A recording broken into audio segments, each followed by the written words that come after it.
আসসালামু আলাইকুম। আপনারা অনেকেই জানেন না আপনার এনআইডি কার্ড অথবা স্মার্ট কার্ড দিয়ে কয়টি সিম রেজিস্ট্রেশন করা হয়েছে।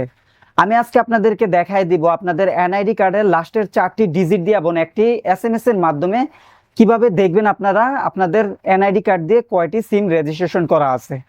সো মূল ভিডিওতে যাওয়ার আগে আপনাদের কাছে ছোট একটি রিকোয়েস্ট, আপনারা যারা নতুন আছেন অনুগ্রহ করে আমার চ্যানেলটি সাবস্ক্রাইব করে পাশে থাকা বেল আইকনটি ক্লিক করে দিবেন এবং ভিডিওতে একটি লাইক এবং ভিডিওটি শেয়ার করে দিবেন সকল বন্ধুদের কাছে, তাহলে অনেকেই ভিডিওটি দেখে উপকৃত হবে। তো চলুন আমরা আমাদের মূল কাজটি শুরু করি। এই কাজটি করার জন্য প্রথমে আমাদের ফোনের ডায়াল প্যাডে যেতে হবে। ডায়াল প্যাডে গিয়ে লিখে সার্চ দিতে হবে *16001#।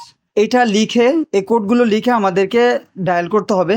To know your biometric registration number, dial last 4 digit of your NID and press send. মানে এখানে আপনার এনআইডি কার্ডের লাস্টের 4টি ডিজিট ডায়াল করতে হবে। সো আমি ডায়াল করছি, তারপরে সেন্ড করতে হবে।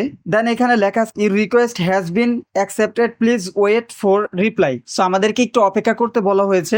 এখন আমাদের মোবাইলে ফিরতে একটা এসএমএস চলে আসবে যে আমার এই এনআইডি কার্ড দিয়ে কয়টি সিম রেজিস্ট্রেশন করা হয়েছে। অলরাইট, চলে আসছে।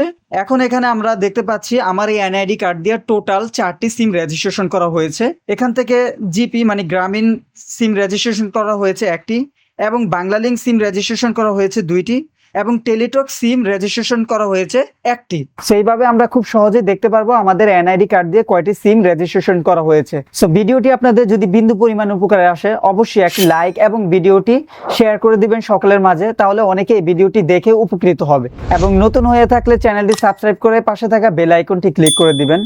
সো সকালে ভালো থাকবেন, সুস্থ থাকবেন। আল্লাহ হাফেজ।